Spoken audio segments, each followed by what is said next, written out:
तो हमने आपके पास लोअर, अपर, प्रॉपर। अब देखो यहाँ पे क्या हुआ है, ये कुछ नाम थे, मैंने क्या करा कैपिटल अल्फाबेट में लिख दिया और लिखना मुझे स्मॉल में था। अगर आपने माइक्रोसॉफ्ट वर्ड पे, एमएस वर्ड पे वर्किंग करी है तो उसमें तो आप लोगों को पता है कि सेंटेंस केस दिया हुआ होता है, उसमें तो आराम से अगर गलती हो गई है तो उसको एक साथ सेलेक्ट करके आराम से आप चेंज कर सकते हैं सेंटेंस केस के जरिए।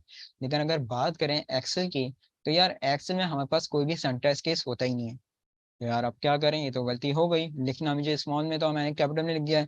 तो अब क्या करूँ, यार डिलीट करके फिर से लिखूँ? जरूरत नहीं है। इसमें सेंटेंस केस नहीं होता, लेकिन इसमें फॉर्मुला बेस्ड वर्किंग दी हुई है। और फॉर्मुला क्या है, आपको लिखना स्मॉल में तो आपने कैपिटल में लिख दिया है, तो कौन सा फॉर्मुला अप्लाई होगा? लोअर ब्रैकेट,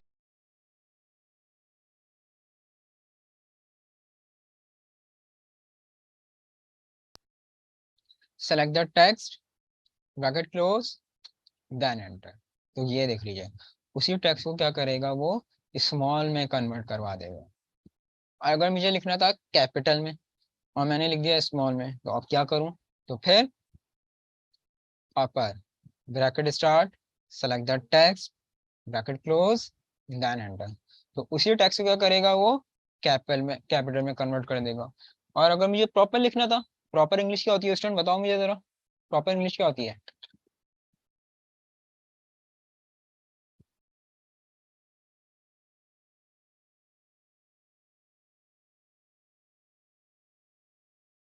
जी स्टूडेंट, प्रॉपर इंग्लिश क्या होती है भाई?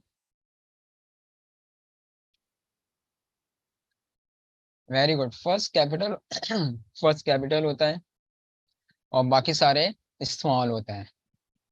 तो is equals to proper, bracket start, select the text, bracket close, then enter. तो उसी को क्या करेगा, याद रखिएगा, ये प्रॉपर में कन्वर्ट करके ले आएगा, सही है। तो लोअर क्या करेगा, आपका जो केस है इसको लोअर केस में कन्वर्ट करेगा, अपर क्या करेगा, अपर में कन्वर्ट करके लेकर आएगा, और प्रॉपर क्या करेगा, प्रॉपर टेक्स्ट में कन्वर्ट करेगा। राइट।